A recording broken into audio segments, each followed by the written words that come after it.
महाराष्ट्र टाइम्सच्या सर्व प्रेक्षकांना आणि वाचकांना गुढीपाडव्याच्या आणि नवीन वर्षाच्या खूप खूप शुभेच्छा। आज गुढीपाडवा आहे आणि या निमित्त प्रत्येकजण आपापल्या पद्धतीने आनंद जो आहे तो साजरी करत असतो, नवीन वर्षाचं स्वागत करत असतो।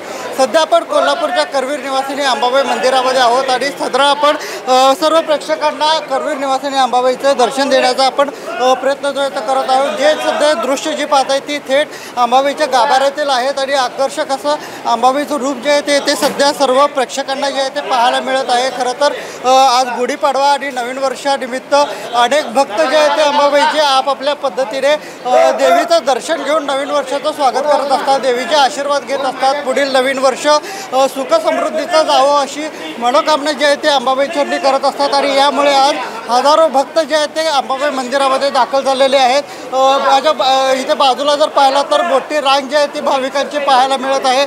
महिलांचा वर्ग देखील मोठ्या प्रमाणात आलेला आहे। इथे काही भक्त आहेत त्यांच्याकडून जाणून घ्या, काय कुठून आलाय तुम्ही? मी नांदेड लोहा तालुक्यातून आलेला आहे। महालक्ष्मीच्या दर्शनासाठी नवीन वर्षे सर्व जनतेला सुख समृद्धीचे जावं, महालक्ष्मीचा आशीर्वाद घेऊन राज्यावर आलेलं पाणी संकट हे दूर व्हावं ही विनंती करण्यासाठी आलेला आहे। अगदी वेगवेगळ्या मनोकामना घेऊन आले महिला देखील येते आहेत, त्यांच्याकडून जाणण्याचा प्रयत्न करू आहे। काय सांगाल, आज नवीन वर्ष आहे, अंबाबाईचं दर्शन घ्यायला आलं, सगळ्यांना हे वर्ष सुखाचं, समाधानाचं आणि आनंदाचं जाऊ देत हेच सांगेन। आज काय अंबाबाईचरने काय मागणी केली? सगळी सुखी राहू द्या तेवढंच मागेल।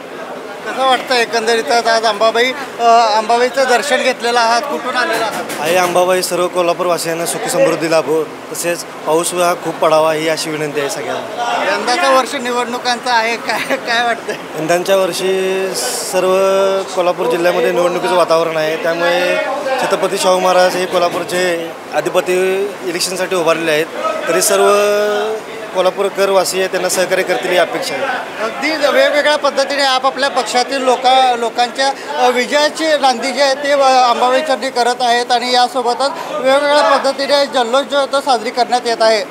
नयनाद्वार, महाराष्ट्र टाइम्स ऑनलाईन, कोल्हापूर।